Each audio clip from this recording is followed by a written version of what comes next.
दोस्तों नमस्कार। दोस्तों, आप लोगों को दशहरे की हार्दिक बधाई और शुभकामनाएं। और भगवान श्री राम माँ दुर्गे से प्रार्थना है कि आप सभी योग्य लोगों के जीवन में खुशहाली आए। दोस्तों, 69,000 भर्ती से केवल हम ही लोग नहीं परेशान हैं। 69,000 शिक्षक भर्ती से पूरा सरकारी सिस्टम परेशान है, मंत्री परेशान हैं, अधिकारी परेशान हैं, सरकारी वकील परेशान हैं और यहाँ तक कि माननीय मुख्यमंत्री श्री योगी आदित्यनाथ जी परेशान हैं। इस भर्ती की परेशानी की जो जड़ है वो खराब नियमावली है। जो मतलब अब नियमावली खराब क्यों है इसके बारे में चर्चा की जाए। जैसे 68,500 भर्ती हुई थी, तो 68,500 भर्ती में जो पासिंग मार्क लगाया गया था वो उससे कम संख्या में लोग पास हुए और वहाँ पर सबको नियुक्ति मिल गई। यहाँ 69,000 मैटर में आप जान रहे हैं कि शुरू से ही पहले विवाद चला कि परीक्षा कब होगी, और 6 जनवरी को परीक्षा थी, जहाँ तक मैं सही हूँ 6 जनवरी 2019 को परीक्षा थी और 4 जनवरी की शाम को कोर्ट आर्डर आया कि जो लोग जिन लोगों का एक नंबर से बढ़ रहा है उनको भी परीक्षा में, एक या दो जो भी नंबर में उसमें मिले थे कॉमन अंक, उन सबको परीक्षा में शामिल किया जाए। और उनके ऑफलाइन फॉर्म भराए गए थे और मतलब उनको सेंटर भी ऐसे ही दे दिया गया था और 5 तारीख तक ऑफलाइन फॉर्म भराए गए थे। उसके बाद में ये हुआ कि 6 तारीख को एग्ज़ाम हुआ और एग्ज़ाम की कंट्रोवर्सी आप सभी लोग जानते हैं कि एग्ज़ाम में हुआ क्या। और बहुत से ऐसे भी लोग पास हो गए जो राष्ट्रपति का नाम तक नहीं जानते थे और वो पास हो गए। और जहाँ बहुत से लोग ऐसे पास हुए जिनके टेट में 82 नंबर थे, ऐसे सैकड़ों लोगों की मार्कशीट सोशल मीडिया पे वायरल हुई थी और उसको लोगों ने चेक भी किया था। तो बहुत से लोग ऐसे थे कि जो टेट में 82 पाए और सुपर टेट में अचानक 140 नंबर, 143 नंबर, 142 नंबर पा गए। तो ये सब चीज़ें हुई और उस पर कई लोगों की गिरफ्तारियां भी हुई, लेकिन बहरहाल कुछ नहीं हुआ और सब मतलब किसी तरीके से सरकार ने सब पे वो कर दिया, पर्दा डाल दिया और भर्ती पूरी हो गई।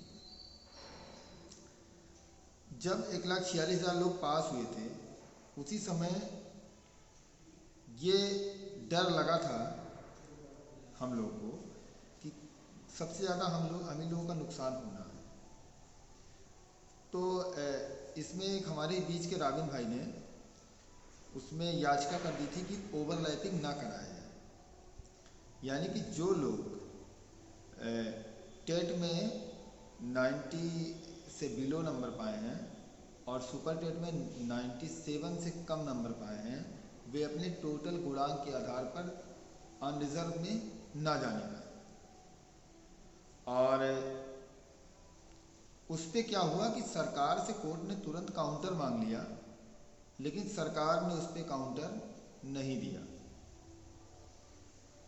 मामला चला और फिर भर्ती हो गई। तमाम उस पर धरने प्रदर्शन हुए, हम लोगों ने भी 7 महीने तक प्रदर्शन किया। आरक्षण जो 5844 की मांग कर रहे थे उन लोगों ने भी सब काफ़ी समय तक प्रदर्शन किया। और लास्ट में सरकार ने पहले जो आयोग की रिपोर्ट को मानने से इनकार कर रही थी, उसने ऐसा कुछ पॉलिटिकल घटना घटी कि आयोग की रिपोर्ट को मान लिया और 6,800 सीटों की एक लिस्ट निकाल दी कि ये थर्ड काउंसलिंग के बाद की लिस्ट निकाली। और उस पर ये हुआ कि हम इस पर वो ये रॉबिन सिंह की याचिका के अधीन है और 13,156 महेंद्र पाल की याचिका के अधीन है, जिनकी डिमांड ये है कि इस भर्ती में 27% ओबीसी, और 21% SC का पूरा रिजर्वेशन नहीं दिया गया है और इसको पूरा किया जाए। मामला कोर्ट गया, अब कोर्ट में अभी तक मामला चल रहा है। अब इस भर्ती की और भी कंट्रोवर्सियाँ क्या क्या हैं, जो नई आने वाले समय में क्या हो सकती है, इसके बारे में देखिए। 800 सीटें तो अभी तक मान के चलिए कि सेट असाइड की तरीके से हैं कि जो बोलते हैं कि सुपर न्यूमेरिक, तो सुपर न्यूमेरिक वहाँ सुप्रीम कोर्ट सुपर न्यूमेरिक कराने जा रही है कि जो भी 700-800 सीटें बच रही हैं टोटल 69 थर्ड काउंसलिंग के बाद में 6696 पदों की थर्ड काउंसलिंग हुई थी, उसमें से मैक्सिमम आप कितना भी बचा लेंगे तो 1000 सीटें नहीं होनी पाएंगी।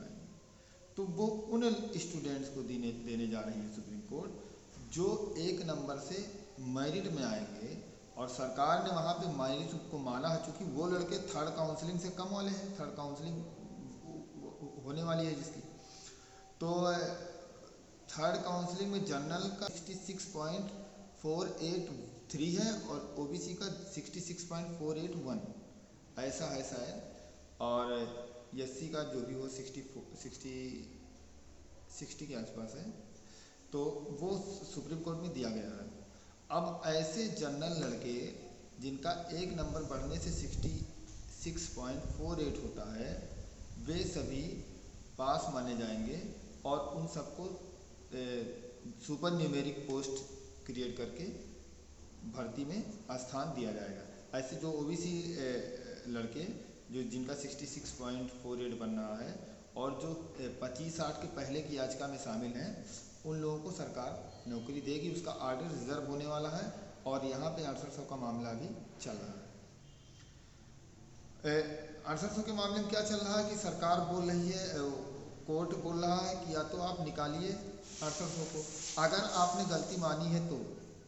सरकार ने अभी गलती, यहाँ पे एक चीज़ ध्यान दीजिए कि गलती सरकार ने मानी है, लेकिन सरकार अभी खुद नहीं क्लियर है कि हमारा मतलब इस पर हॉरिजॉन्टल वर्टिकल में गड़बड़ी हुई है कि आरक्षण देने में गड़बड़ी हुई है, MRC में किस तरीके से कहाँ पे गड़बड़ी हुई है।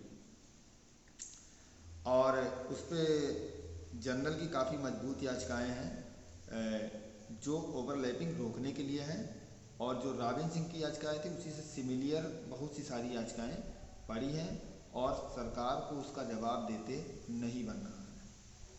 अब आते हैं मुख्य बिंदु पर कि कुछ लोग बोलते हैं कि ओवरलैपिंग इसमें नहीं चलेगी, ये बेसिक है। भैया बहुत सारी नियमावली बनी थी, UPSC से लेके बहुत सारी नियमावली अलग अलग डिपार्टमेंट्स की है, और उन सारे उसमें जो भी लड़के कोर्ट गए उन सब में ओवरलैपिंग रोकी गई है। तो ओवरलैपिंग इसमें भी रुकेगी। आप देखिए, अपने आप को खुश करना अच्छी बात है, लेकिन किसी का मतलब किसी की बातों पर आंख मूंद के यकीन नहीं करना चाहिए। एक कल कोई मित्र, मैं तो उनको जानता नहीं, कभी देखा भी नहीं हूँ, धरने वरने में जिन लोग 2 लोग मिलते थे उन लोगों को तो अच्छी तरीके से जान पहचान है, एक तरीके से दोस्ती भी है, लेकिन वो आए थे और बोल रहे थे कि सुपर टेट में तो जो किसी ने क्लिप काट के दिया था, सुपर टेट में जो पास है तो उसका उसी हिसाब से गुणांक बना, हमारा 90 नंबर है तो हमको 36 क्वालिटी पॉइंट मिले, अगर कोई 100 नंबर पाए तो उसको 40 मिले। तो भैया जो जनरल का लड़का 96 नंबर पाया है वो तो फेल माना जाएगा ना, उसका तो बनेगा नहीं मेरिट। नहीं तो बहुत से ऐसे लड़के हैं जो ऋषभ मिश्रा लड़ रहे हैं, अभिषेक श्रीवास्तव लड़ रहे हैं, कि अगर इनको या उनकी टीम में बहुत से ऐसे लड़के हैं कि अगर इनका मतलब सही से वो बनाया जाए, मेरिट बनाया जाए, तो अगर इनको 1 नंबर मिल जाए तो इनका गुणांक हो जाएगा 70 प्लस जाएगा।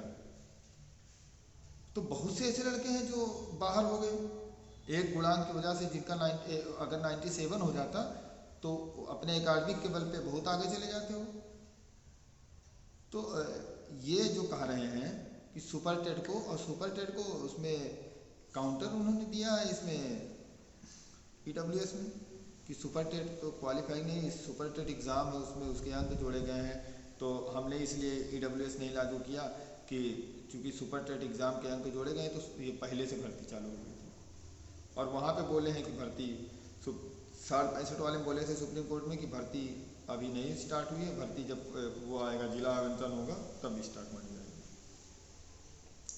कुछ और भी लोग हैं जो इसको मतलब टेट को बोल रहे हैं कि टेट पे नहीं होगा।